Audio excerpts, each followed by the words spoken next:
written down over here is actually just the information that is on the two charts in your book for the plan of hell and the plan of purgatory.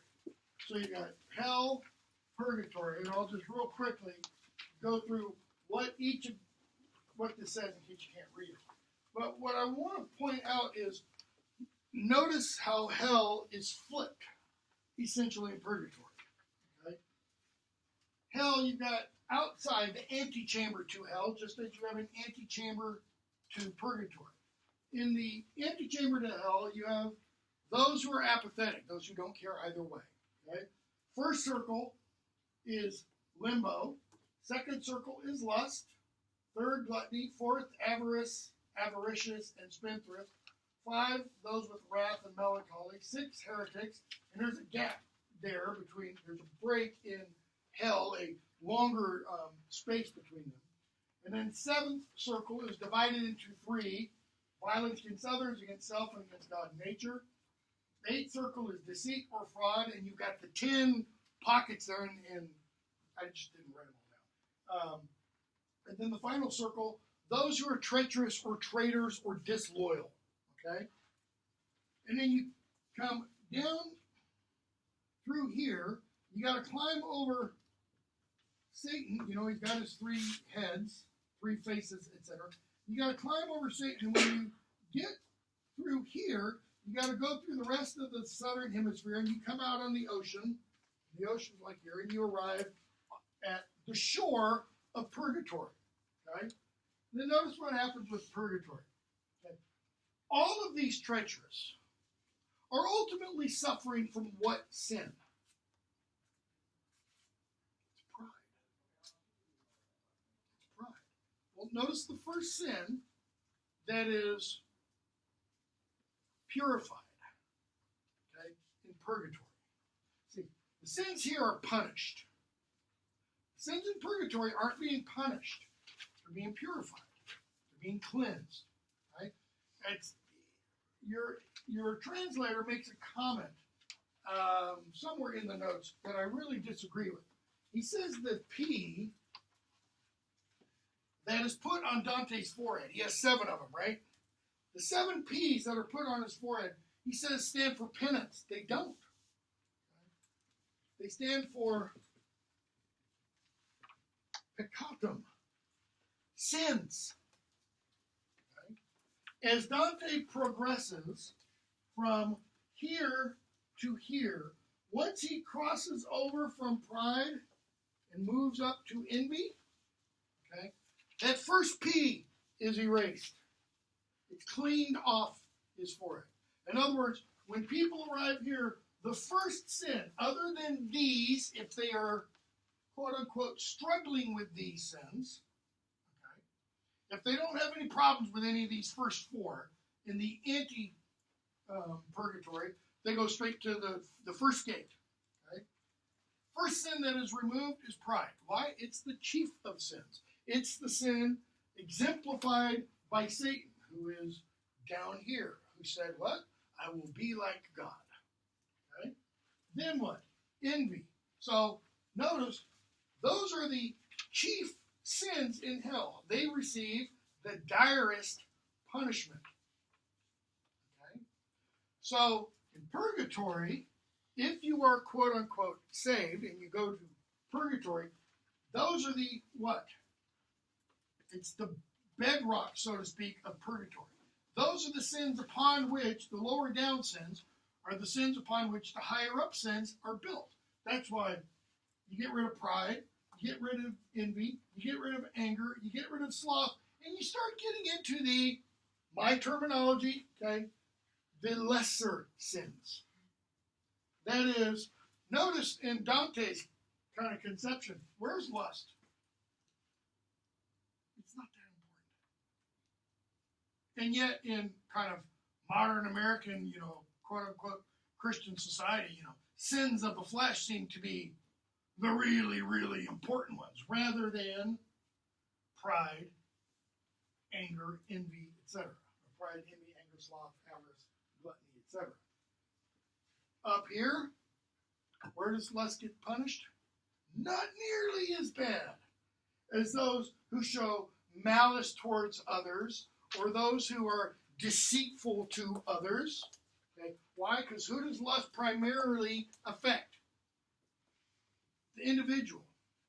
Malice, anger, envy, those are all kind of pretty much directed more outwardly.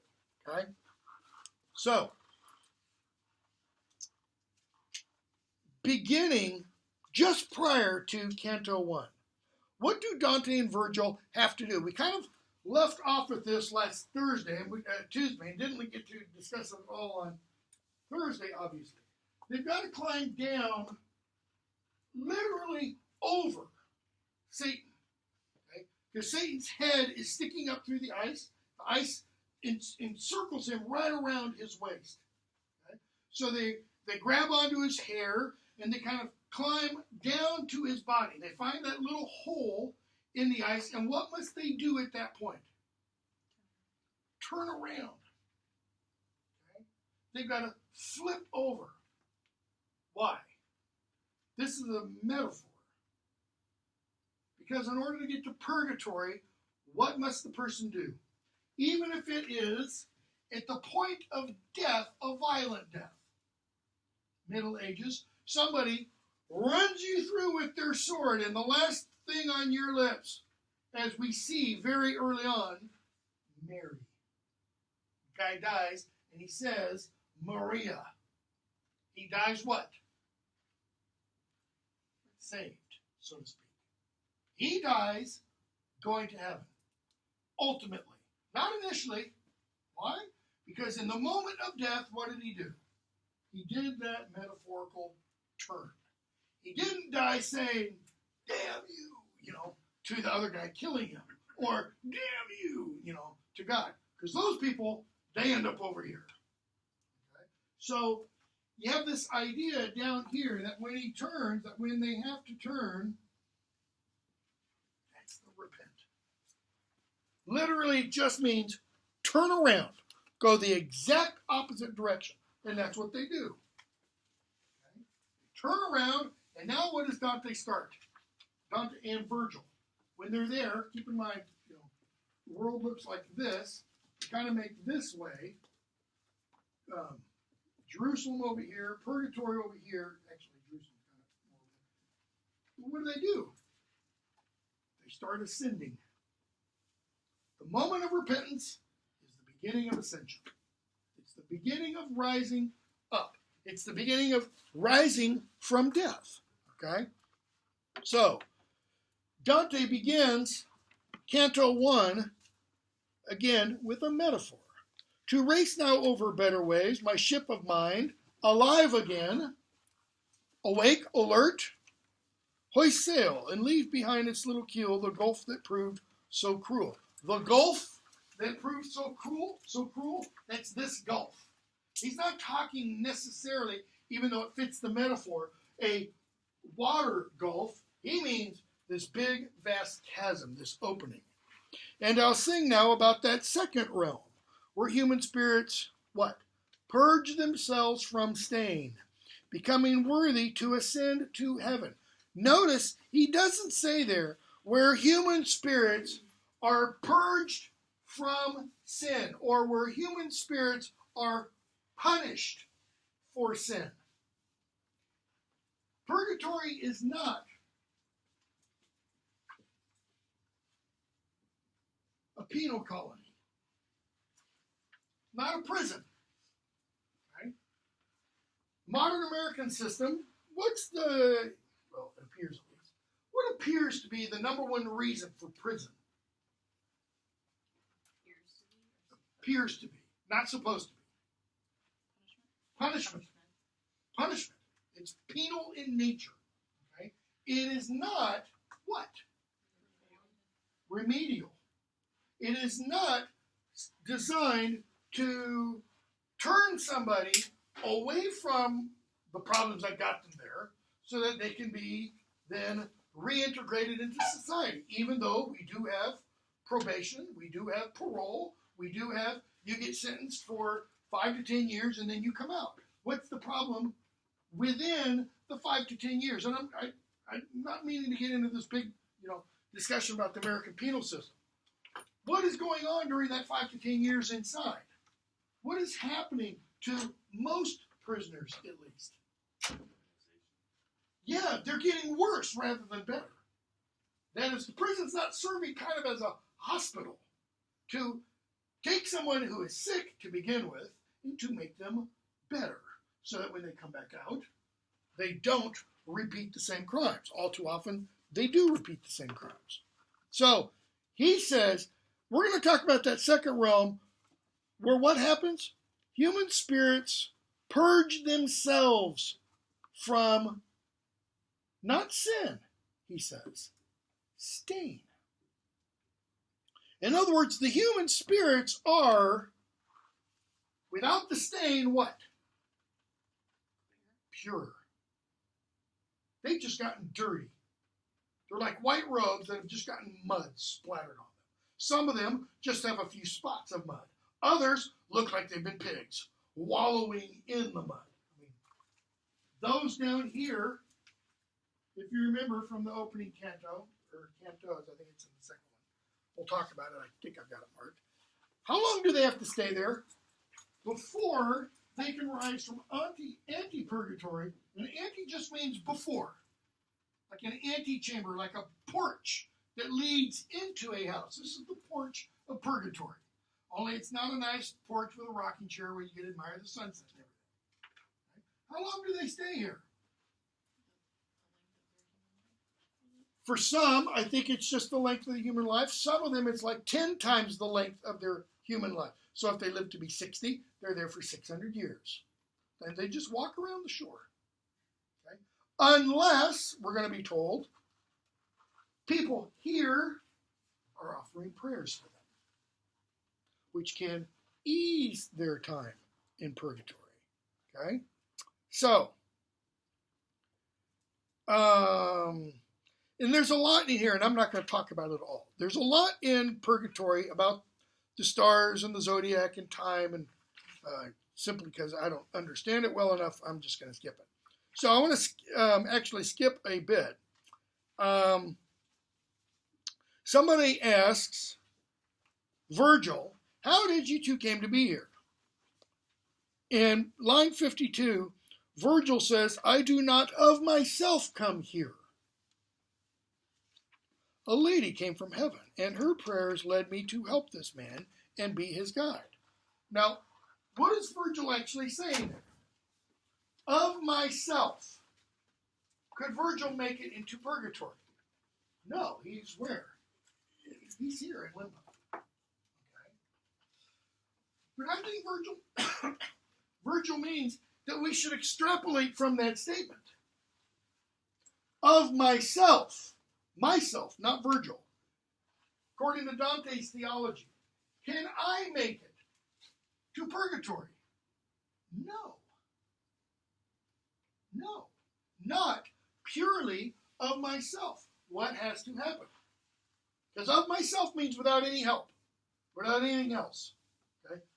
Well, part of the point of this quote, had you been able to see everything, Mary need not have labored to give birth. Meaning, if the human mind can solve all the problems, we don't need no Christmas. Okay.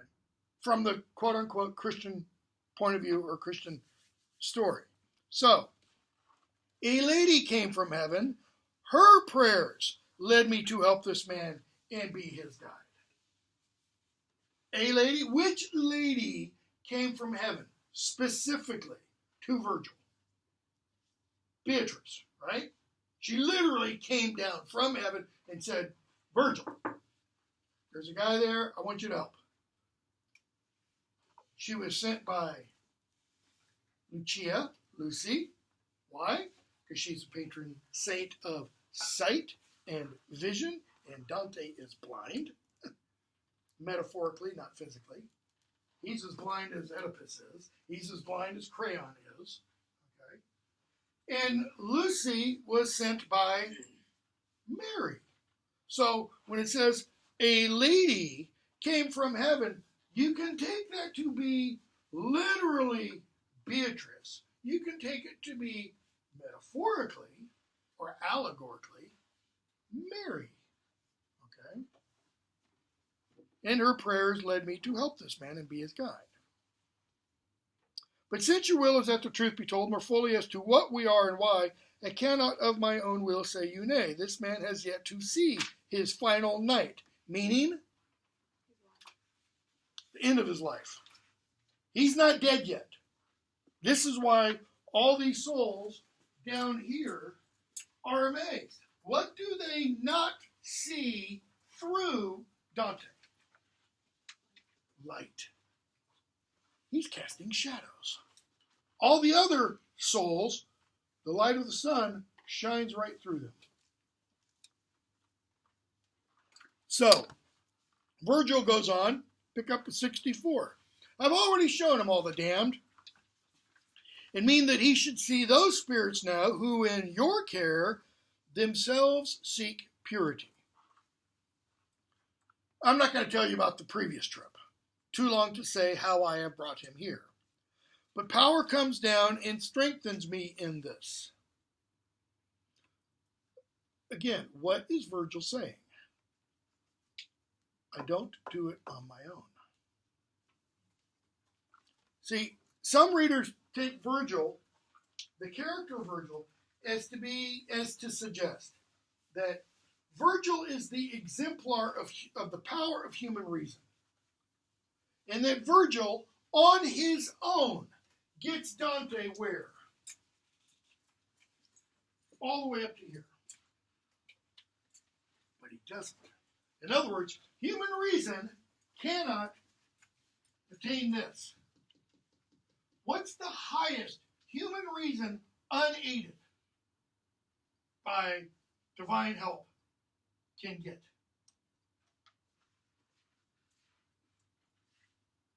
This. Limbo. We're going to see in just a few moments. The line I said down here that I didn't write down, Plato, Aristotle, they're here. That's human reason unaided. Do they suffer like all of these down here suffer? No, they don't. But neither do they experience any joy. Okay? So, Virgil says, power comes down and strengthens me. It's only because of the power coming down from heaven, divine aid, that he's able to go from here to here to here to here to here, etc. But notice, when Virgil climbs up with Dante, what does not happen to Virgil here? Virgil doesn't get the 7 P's put on his forehead. Why? He's not one of the eventually blessed. After he leads Dante all the way up to here, and Dante crosses across the river Lethe and forgets his sins, Virgil, he goes all the way back to here. In other words, he sees all of this. And Virgil is in what state here? He's in the exact same position as Dante. Why? He's never been through any of this. He's never experienced it. He's experiencing it with Dante. Notice, by the way, how far have you gotten through? Have you gotten through number 11, through Canto 11? Notice how many times, as we're making your way up here at Canto 11, if I remember right, only gets you through pride. How many times Dante refers to Virgil as Virgil? He doesn't call him nearly as often as he does here, Master, Lord, Teacher. He does a few times refer to him as Master and Teacher. But he refers to him several times as just Virgil. Virgil said. Virgil led. Virgil did. Why? Because he's not his master or teacher here. Virgil can teach Dante nothing about, essentially, purification of these stains. Okay? So, look kindly on his coming, line 70, if you will. He goes in search of liberty. All know who gave their life for that, how dear it is. What does he mean? He goes in search of liberty. I don't know if Dorothy Sayers gives any note on that or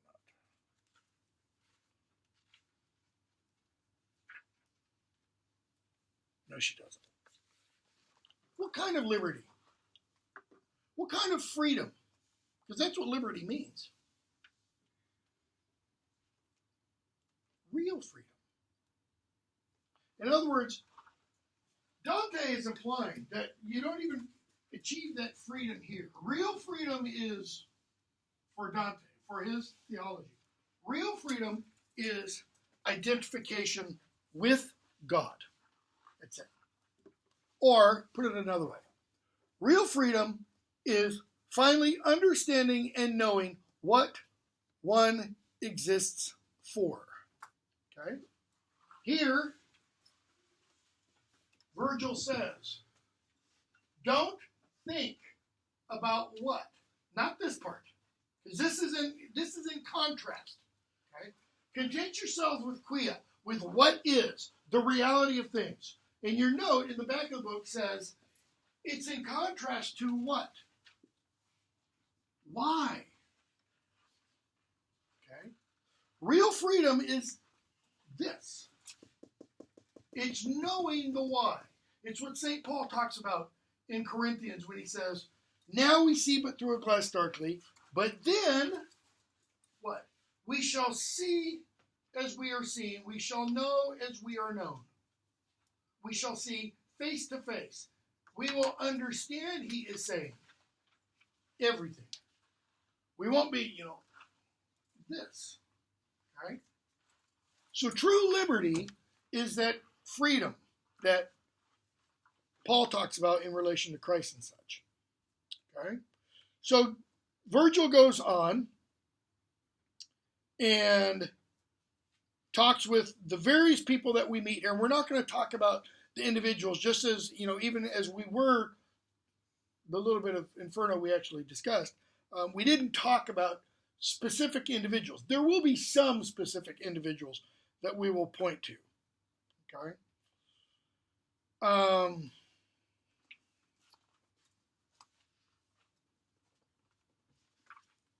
Go on to, let's skip. Pretty much. Canto 2, I'm going to skip quite a bit of. Go to 91. Okay, they're making their way on the sand, on the shore. And bear in mind, the way Dante pictures Mount Purgatorio, it is pretty much like this. Actually, it's a little bit off. That's about a 60-degree angle. It's like that. He describes the ascent of the mountain as being at about a 45-degree pitch. That's a pretty steep mountain. Okay?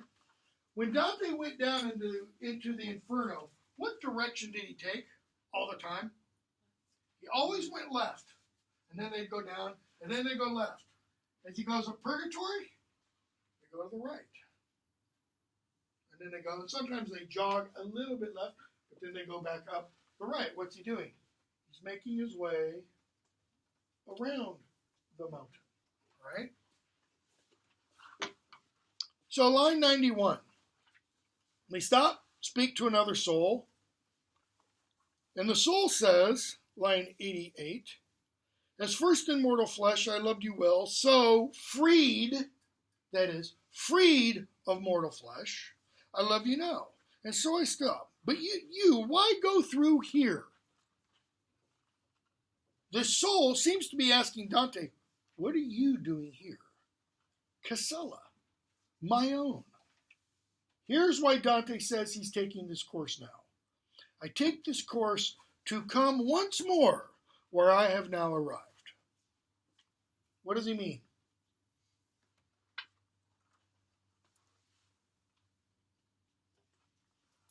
I take this course. That is, I'm taking this journey from here to here, and then we go out into the Empyrean and we go into the ever-growing circles of heaven and such, all the way out to beyond the ninth circle into the Empyrean.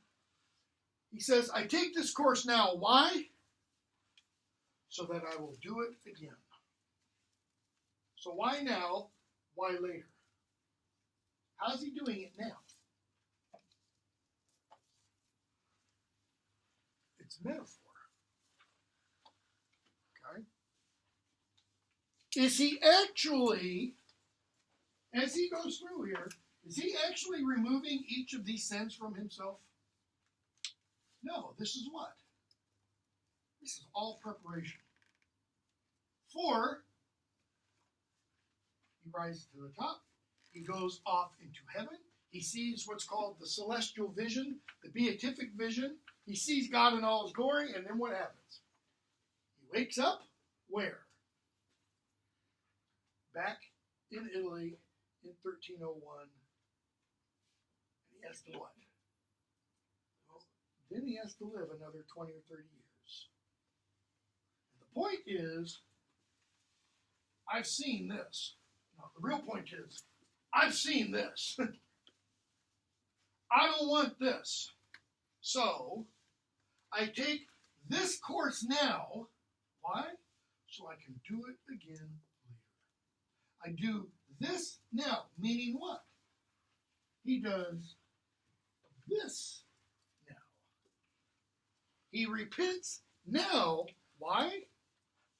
So that he can make that climb later. Okay?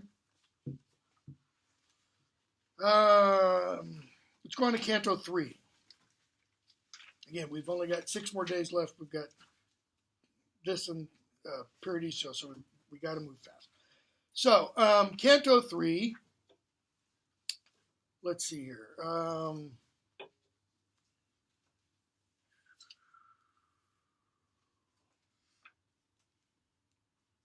Dante, it opens. I wasn't going to talk about this, but I will a bit. These others flee from Dante and Virgil. Actually, back up to Canto 2.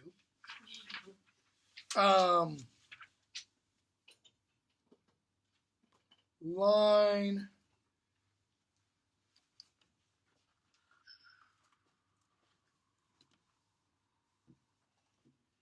Boy, there's a lot there I can talk about. Line 121. Stern old man calls out to them. What's this? Malingering souls? Malingering. The ma is kind of like mal, bad, lingering. What does it mean to linger badly? To loiter. Okay? In other words, if you're loitering, you're not doing what?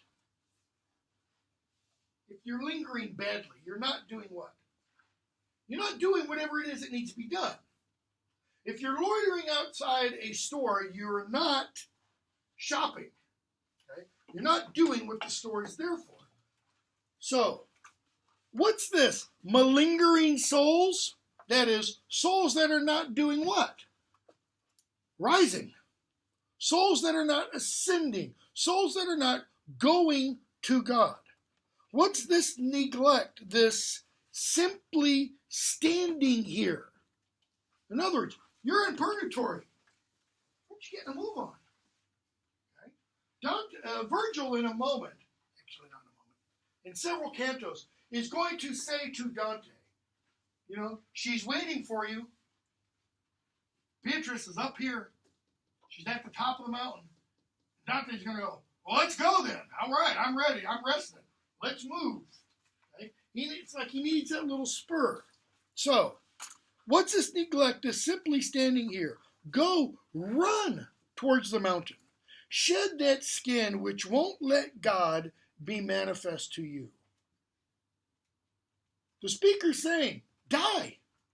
Why? So you can go to God. Compare. And it gives us a simile.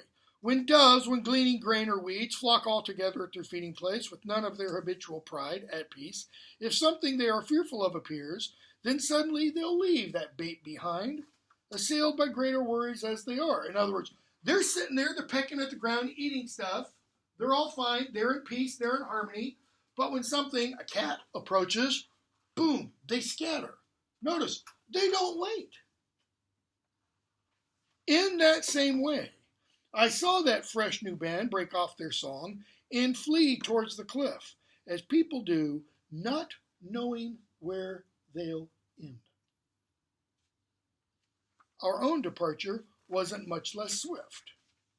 So, Dante, next canto. Although the suddenness with which they fled dispersed the rest across the plain, turning towards the mount.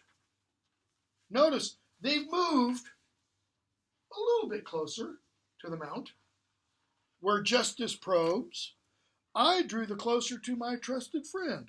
Dante's still fearful, and what does he do? He gets closer to Virgil, looking to Virgil for protection and guidance. For how without him could I run ahead? Early on, he's thinking Virgil is still what? Guide, mentor. Okay? What does a mentor do? I mean, the root for mentor is this, which means what? Mind, thought.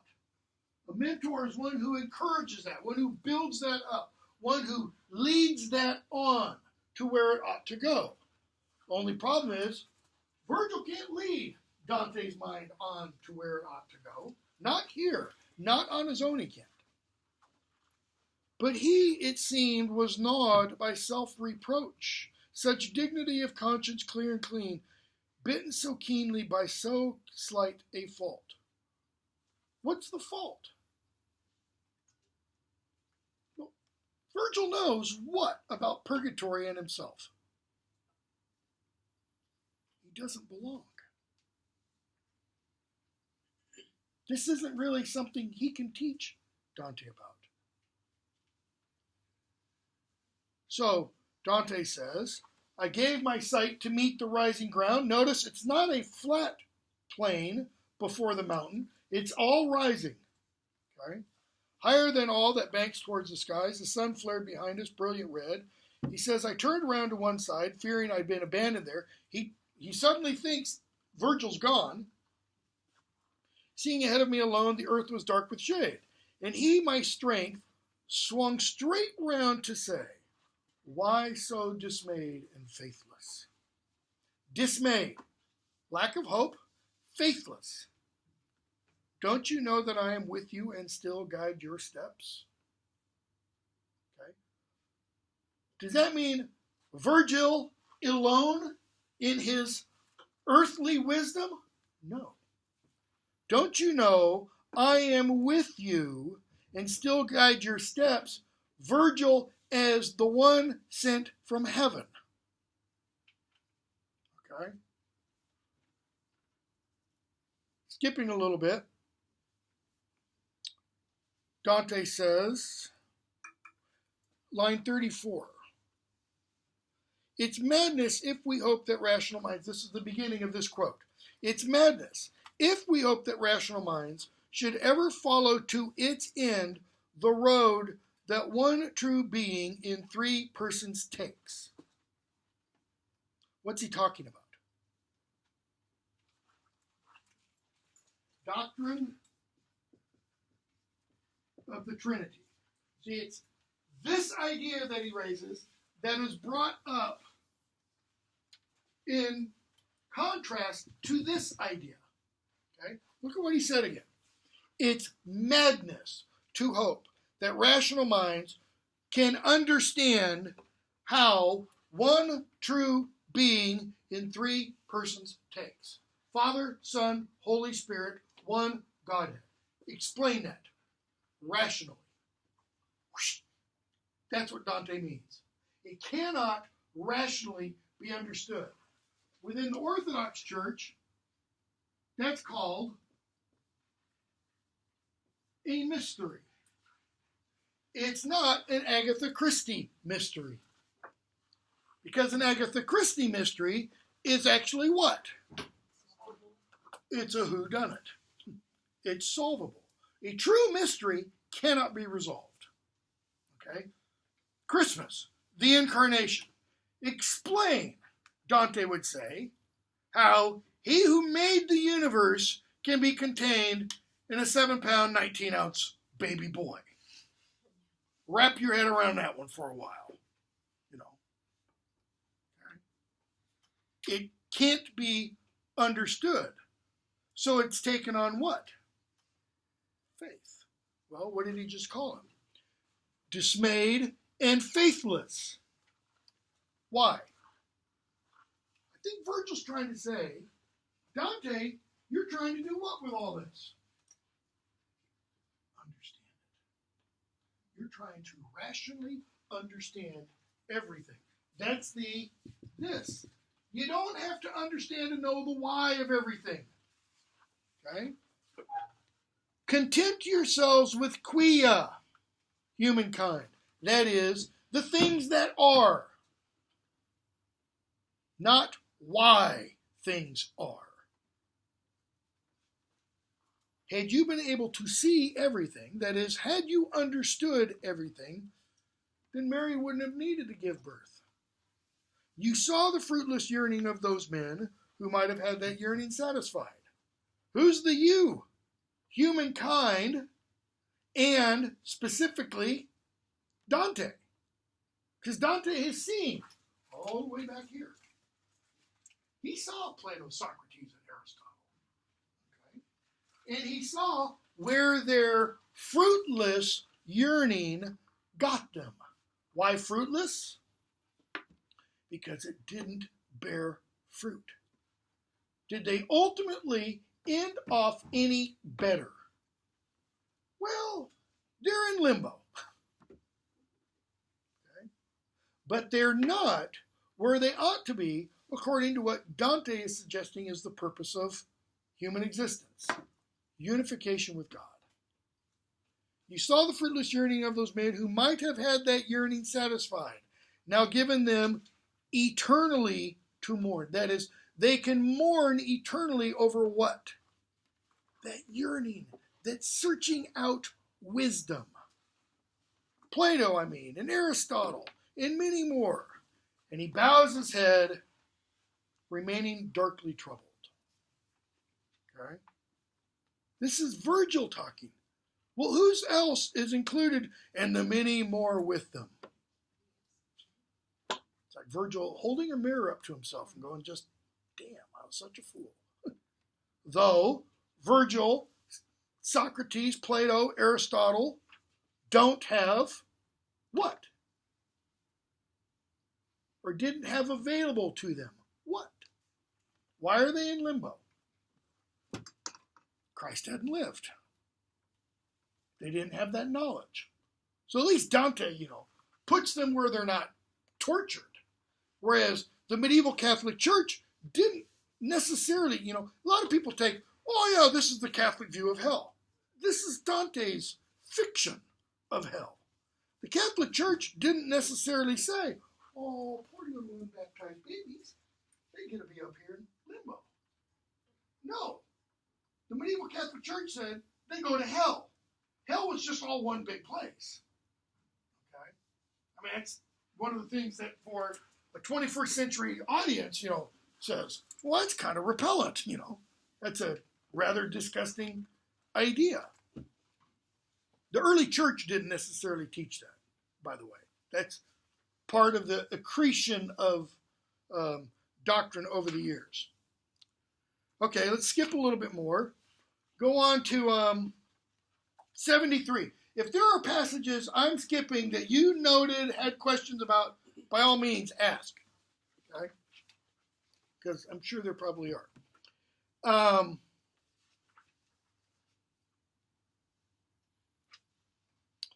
Dante says to Virgil, look, there's some folks over there, let's talk to them.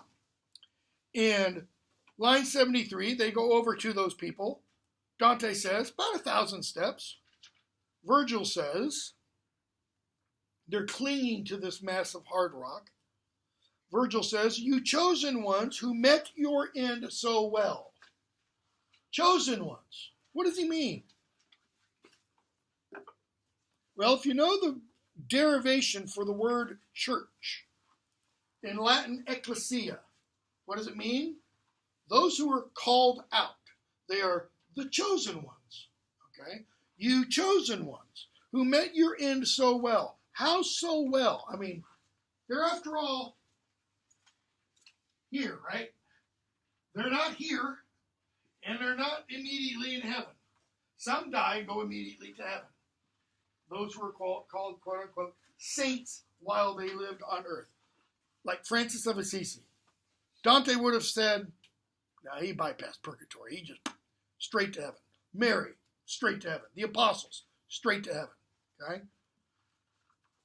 You chosen ones who met your end so well, I ask you, Virgil, not my master, not my teacher, Virgil started, by that peace which, as I think, is waiting for you all. What's the peace? The peace of God. Christ says, the peace of God, what? Which surpasseth all understanding. Okay? He's talking about when you finally get there. Please tell us where the mountain angles down to make it possible for us to climb. For those who know the most hate time lost. He's asking them, where is there a ramp?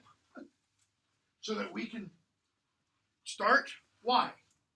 Time's a wasting. Okay? And yet, where are these people? They're not on the mountain yet. They're still in anti-purgatory. They're still kind of waiting.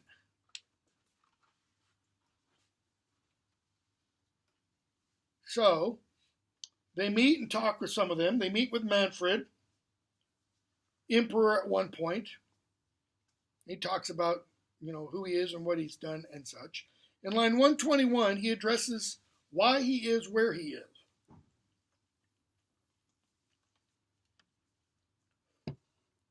He says, I, line 118, broken in my person, had received 2 mortal wounds, and weeping gave myself to him who freely cares to pardon us. In other words, he's one who died a violent death. Okay? He's one who died with repentance on his lips as he died. My sins and crimes were horrible to hear. God, though, unendingly is good. Why unendingly? God's goodness never stops. Okay? Paul says somewhere, one of the letters to Timothy, he in whom God has begun a good work, he will perfect it unto the end. Okay? So, the person in whom God has begun a good work, that person will be perfected at the end, whatever the end means. Here it's kind of, the idea is timeless. In other words, the person will continually be perfected. All right? So, his arms enfold and grasp all those who turn to him. Turn to him, what? In repentance. What's he suggesting about God? Which is kind of in opposition a little bit, I want to say, to the often, at least late medieval portrayal of God. See, in the late Middle Ages, you had kind of 2 portrayals. You had God, the judge, and then God, a.k.a. Jesus, the what? Suffering servant. Okay? And it was Jesus, the suffering servant, who had to do what? Placate the angry judge. Okay? So that the crucifixion and everything was totally a legalistic thing. It was totally, God demands blood, and there's got to be lots of it. Blood just oozing down the cross. only when a certain amount is left. When God goes, okay, that's fine, just kidding, so to speak. You don't really have to stay dead. Okay? That's not the portrayal that Dante's giving here. Notice the image. Though infinitely good, his arms enfold and grasp all those who turn to him. Turn to him means they do what? They turn away from not God. They turn away from everything else. Notice it's not, he enfolds and clasps in his arms those who return to him. Dante doesn't say that. Because return means they've already run all the way back. No, this is the image of what? This is the image of the prodigal son in that parable. What's the father and the prodigal son doing when the prodigal son returns, if you're familiar with that parable? Louder? He's watching. He is out there. Look, his son's been gone a long time, but he's out there looking, and he sees on the horizon the son come, and what does the father do? Runs to him. He doesn't sit there going, pretty damn late. You live with the servants and slaves now. I'll accept you back, but it's not going to be like it was before. He does the exact opposite of that. Treats the son like the son is newly born. In fact, the other son is all jealous because of how he treats the son that was lost. All right? So, skipping a few lines, Manfred talks about how his body's been lost, because of the river and all this kind of stuff. And then he says, line 133, no one, while hope shows any hint of green, that is, of being alive, okay, is lost beyond return to love eternal, merely because the church has voiced its curse. See, if you look at this drawing in your book, it doesn't say the excommunicant or excommunicate. It says those who in contempt of the church or contempt for the church. Well, that kind of sounds like they died pissed off at the church. It's the exact opposite of what Manfred is talking about. He's talking about those who died under the ban of excommunication from the church. Medieval Catholic doctrine, medieval form. You go through the ritual of excommunication. The priest, bishop, archbishop, cardinal, pope holds the candle that signifies your life. And when they finally say the words of excommunication, the candle gets turned upside down and slammed down to the ground. And that fire is put out, meaning you're screwed. You do not, if you die, do not go to heaven. You are excommunicate means you do not participate. Communicate means participate. You don't participate in what? Anything of the life of the church. Any of the sacraments, including last rites. Okay? So you die unshriven, unforgiven, unabsolved. We're going to see a bunch of that kind of stuff come up later on. So, he says, no one, while hope shows any hint of green, is lost beyond return to love eternal, merely because the church has voiced its curse. You are not lost to God's love merely because some pope or bishop, etc., excommunicated you. And yet, the teaching of the church at the time was exactly that. Okay. Who's the Pope represent? God's authority on earth, which is First Bishop of Rome, Peter, holds the keys of what? Heaven and hell.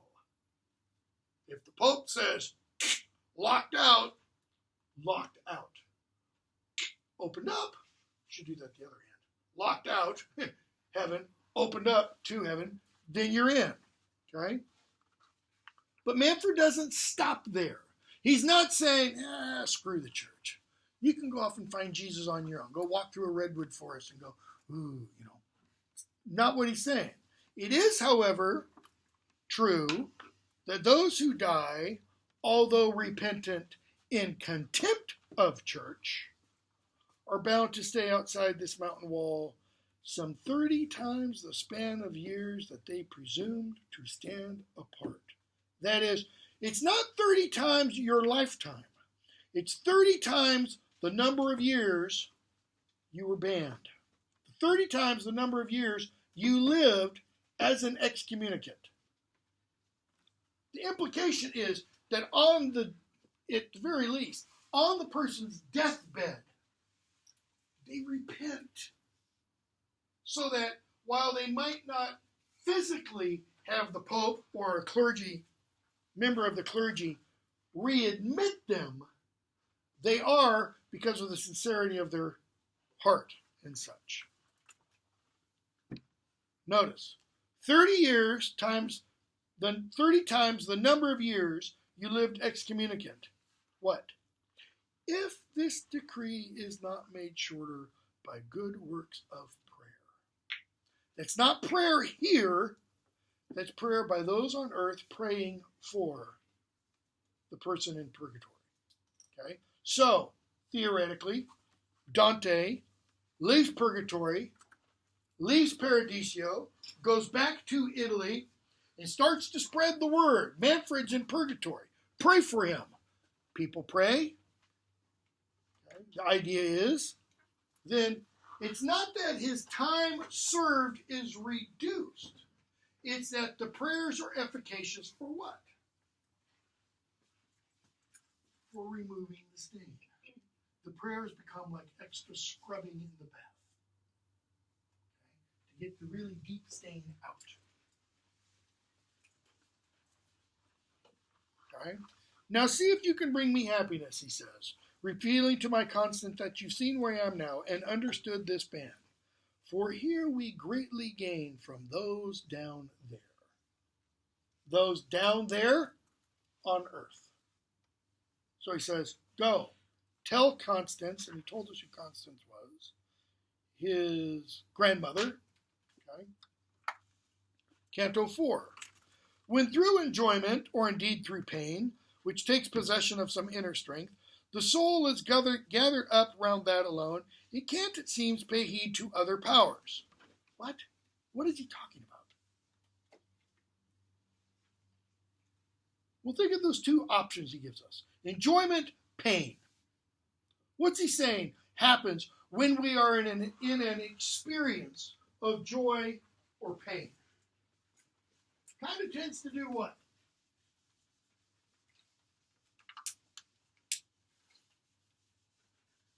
Come on, somebody.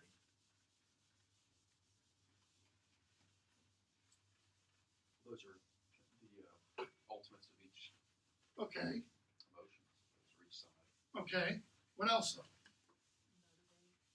Okay. What else? Let's modify them. Extreme joy or extreme pain. What are you doing in a moment, in a period of extreme pain? How easy is it for you to focus on something else? Yeah, it's not easy. Flip that over. A moment of extreme joy, extreme happiness. No. You get engaged. You find out you're graduating, summa cum laude. Not that the two are at all close, but something like that. It's kind of hard to think about other things. That's what he's talking about. When through enjoyment or pain, which takes possession of some inner strength, that is, it kind of encompasses all of you. The soul is gathered up round that alone. That is, your whole being is focused on that one thing. It can't, it seems, the soul can't, what? Pay heed to other powers. And he says, and this refutes the error that maintains the soul ignites in us in multiples. If you looked at the footnote, he talks about, there were two kind of ancient ideas about the soul. The one,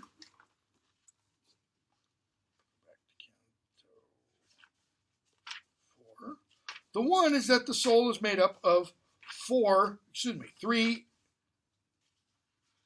elements. Page 539 in your book. So it's three, not three individual souls?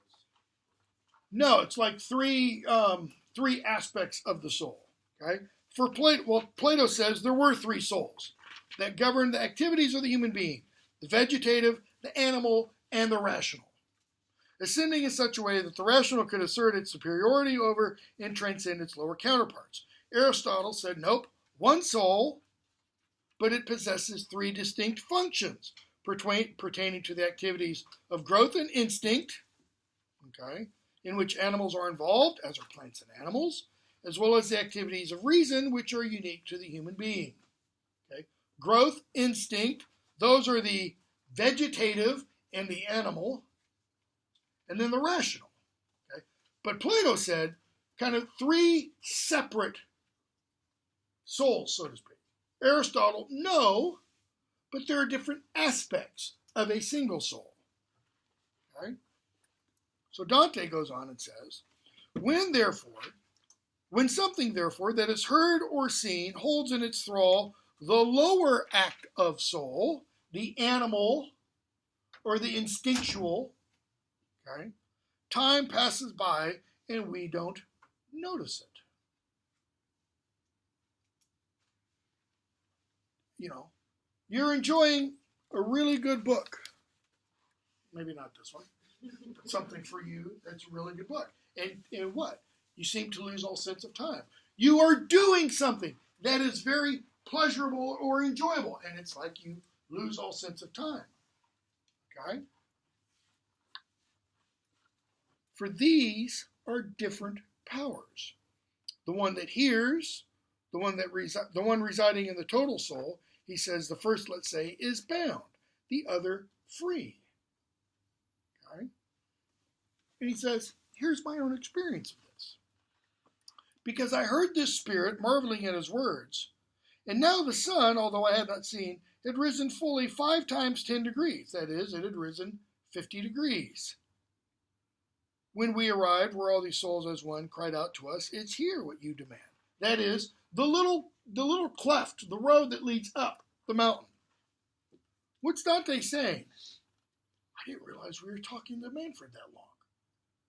Time suddenly just went past. Why? Because all of his energies was focused on this one event. So, he goes on, and let's see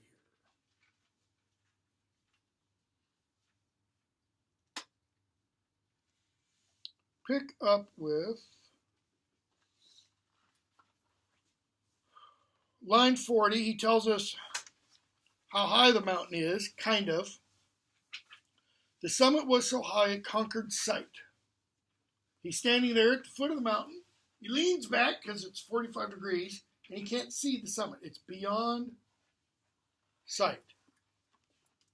And Dante says, lost my spot. Look round, my dearest father. Turn and see if you don't stop. I'm stuck here all alone. And he said, son, just drag yourself up there, his finger pointing to a ledge beyond that ran around the flank. His words stirred me to renewed attempts. I forced myself to track him, hands and knees, all that encirclement was at my feet. And there they came and sat, the two of us. Okay?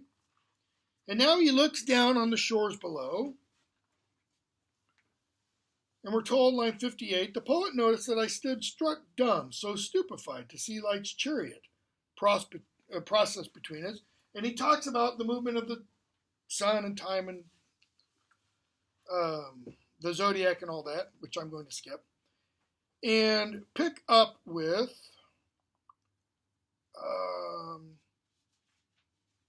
'85.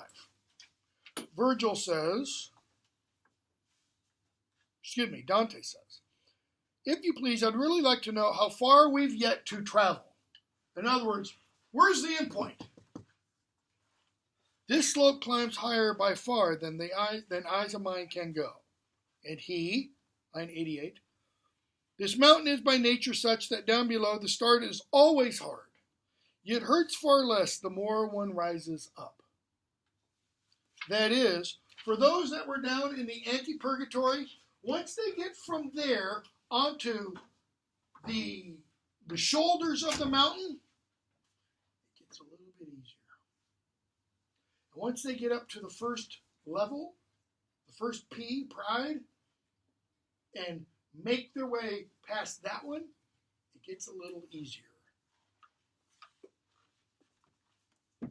Pick up with 124. Dante addresses one of the souls that has spoken to him, Belacqua, and says, say why you're sat down here. You're waiting for a guide? Or are you back again to your old ways? Now, your old ways, there's a footnote that when Belacqua was first introduced, I think 97, that tells us Belacqua was somebody who was kind of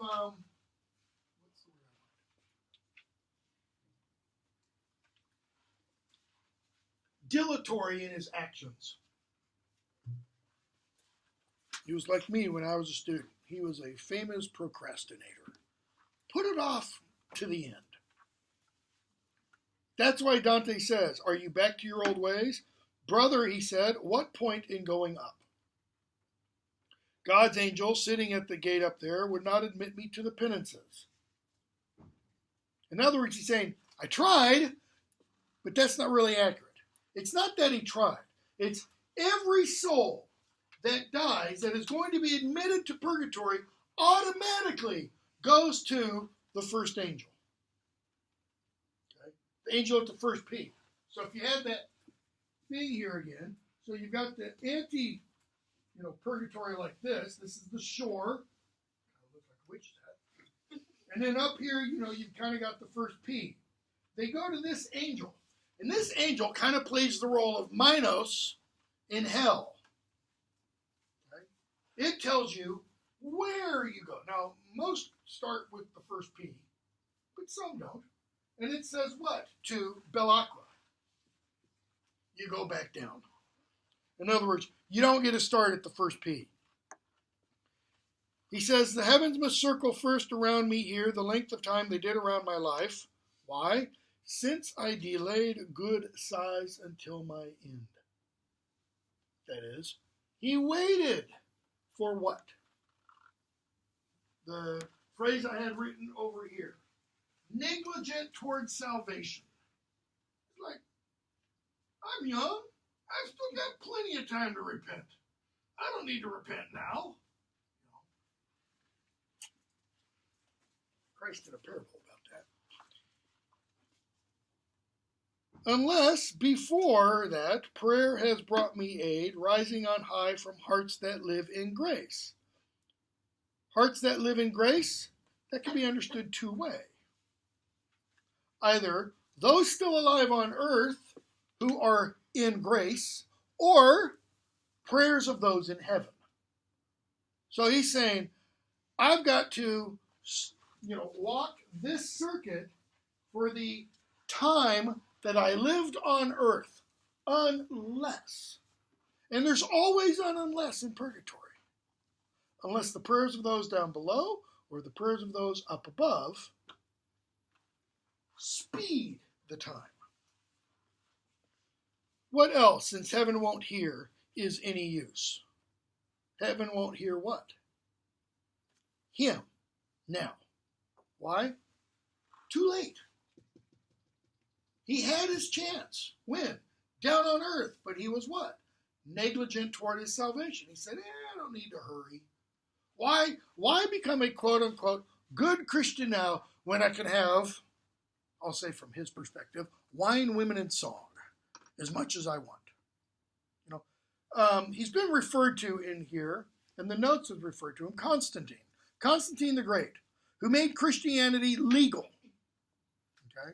It was his son who made it the official religion. But he made Christianity legal. He was the first emperor of the quote-unquote Christian Roman Empire. And yet, according to most scholars, there are some who don't say this, but according to most scholars, Constantine did not become a Christian until he was on his deathbed. Okay? Literally, I mean, like, yes, Jesus. And then he dies. Okay? And there's a reason for that. According to, I think this is anecdotal information, Constantine said, I cannot be both an emperor and a Christian. In other words, I can't do the job that an emperor has to do and be a good Christian. Think about that in terms of president. Can you really do the job a president needs to do and, quote unquote, be a good moral Christian? I mean, you're sending people off to war. You're sending people to do what? Off to kill. Thou shalt not kill. I mean, there's an argument to be made that, maybe we should elect, just good old pagans, get some good Beowulfs running for president. Mad Dog Mattis, Secretary of Defense. I don't think I've read anything that suggests anything at all that he's a Christian. But he is not afraid to kill the bad guys. Canto 5. Actually, we'll stop because it's 11:02. We'll pick up with Canto 5. So we're only 6 behind on Thursday. And come hell or high water, I'm not going to cancel any more classes this semester. Too many. What are the